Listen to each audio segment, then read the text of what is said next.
Well, greetings to you. I returned to the Ukraine. One or two people have asked me how this all started, and I have mentioned it before, but I'm going to mention it again because it seems a lot of people still don't really understand it. And if you don't understand how the thing started, it's going to be very difficult to finish it. And there are some people who simply just don't know. There are some people who have been swallowed up by mainstream propaganda. And some people, sadly, who are willfully in denial of how this actually started. Now, back in 2016, I did an article for Going Postal, which you can find on my website, explaining in some detail why the Ukraine was becoming such a danger.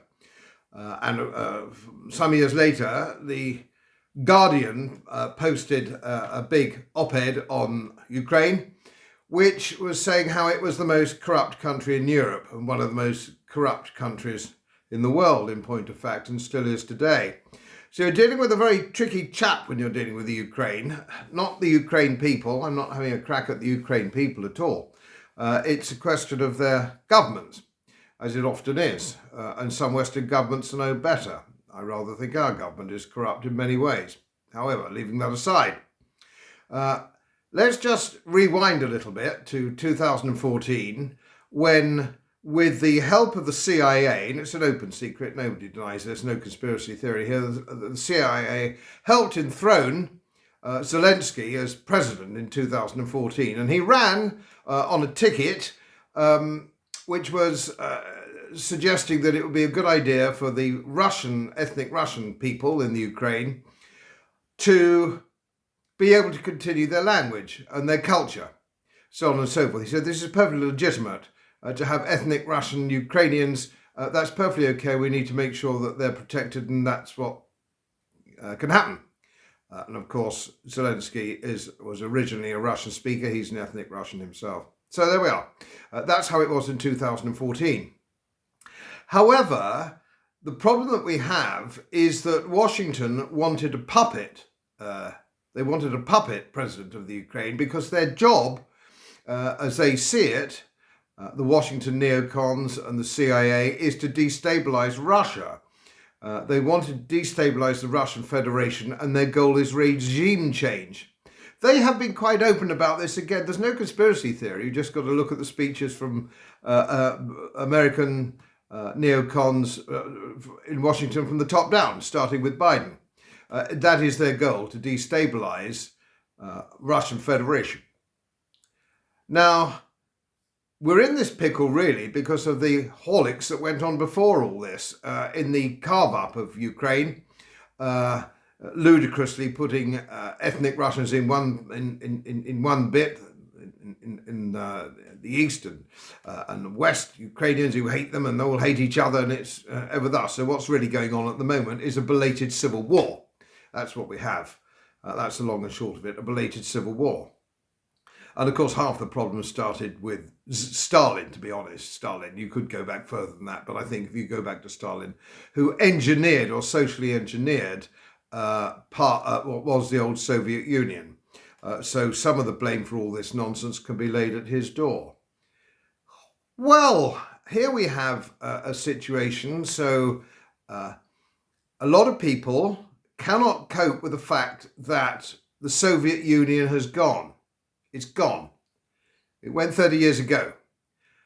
And the Russian Federation is not the Soviet Union. Now, this is generally accepted by the BRICS countries, China, Brazil, India, so on and so forth. South Africa. They realise that the Russian Federation is no longer the aggressive, malign, malignant Soviet Union. And this is one of the things that people are finding very difficult to cope with here, that it's not. And so you have this Russophobia, which has been fostered, of course, by mainstream media, deep state, if you will. And if you look at a map, if you want to look at a map, you look at the general aggressive expansion of NATO across the globe, you'll see that. If you want to see it. It may be, of course, you don't want to see it. And of course, we will tend to see a little bit about what we want to see. Now, for those of you who say, oh, you're a Putin apologist and all this kind of nonsense, the hysteria, Russophobic hysteria and emotion, which is fueled on this subject a great deal. I have to tell you, I have no more interest in Ukraine or Russian Federation winning or losing this war. I have no more interest than I have in Aston Villa playing Southampton at football. It doesn't interest me. It doesn't interest me. But what does interest me is that we have a situation here which could tip over into a world war, plus the fact of the danger it's causing economically to Europe. So we have a lot of problems which are affecting us all, because I think most people don't really care about the Ukraine. It's not much to do with us. So my view is to let them get on with it. And of course, we saw the Americans pumping up, and Angela Merkel has made no secret about this. Angela Merkel said the reason that they bluffed their way and cheated their way through the Minsk agreement was to give NATO an opportunity to pump up the Ukraine army to a colossal extent, and training and so on and so forth. And Zelensky, who stood on that platform of being nice to the Russians and sensible about it and détente with the ethnic Russians within Ukraine, reneged on that. He reneged on that, let me get this right. 2020, he took away all that, the freedom of the Russian language, and started to become very, very hostile to the ethnic Russians, of whom there are at this moment 12.5 million. There are 12.5 million ethnic Russian Ukrainians, all right? So there's a lot of them. And not only did he start closing Russian-only speaking schools, so on and so forth, and an assault on their culture, he was making a physical assault in the West with attacks, physical attacks, artillery attacks in the Donbass and in the east of Ukraine. And since 2014, the estimated casualty rate is 14,000 innocent civilians. That's why the Russians stepped in. Let's get this clear. Putin didn't wake up one morning and get bored and invade the Ukraine for a lark. He was trying to protect ethnic Russians from this kind of murder and assault. And that's really how the whole thing kicked off. And he moved his troops in on the basis that if he moved his troops in, a relatively small number of troops, he could protect ethnic Russians. And the West Ukraine and NATO and everybody else would suddenly come to their senses and sit around a table and say, look, let's negotiate our way through this. Well, that didn't happen. The war escalated. The Russian Federation retreated and said, oh, right, okay, so that's the way you want it. You don't want negotiation, and America has been quite clear on that. And believe me, this comes from America. This has nothing to do with Europe or London or the West Ukraine. It's nothing to do with that at all. This is all driven by Washington.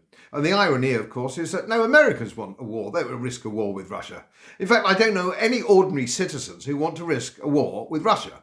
However, it seems to me that's the way that we're going, albeit at the moment a proxy war. Let's hope it just stays like that and starts to end soon when people come to their senses. But no evidence of that so far. So what we've actually seen is a real change in the game up to where we are at the current stage. And we need to unscramble it somehow, but of course we can't unscramble it until we know how it all started. Now, there's a link here to a man called Scott Ritter, who is a retired Marine officer, American Marine officer, who was a weapons inspector in Iraq, who's documented all this for you. So I'm not going to drone on about it because I've got the link in detail. It's about 40 minutes for those of you who want to take any notice of it and find out what happened after 2014, why we're in this situation today, why we've had a proxy war, and why we're only months away from Ukraine losing it, i.e. NATO losing it. I'm going to come on to that in another broadcast next week, exactly where we are with that. Because again, sad to say, nobody's telling you the truth in mainstream media in the West. And until they tell you the truth, I don't think that we can get closer to peace. And peace surely is what is in everybody's interest, most of all Ukraine. As most of you know, my work is very heavily independently research based, and I get my information from all over the world. It would help if you press the subscribe button and the little bell next to it, because the more subscribers I have, the more likely it is that international independent research institutes will share their material with me. It's most helpful, and then of course I'll automatically share it with you. So surprise, won't cost you anything. Thank you very much.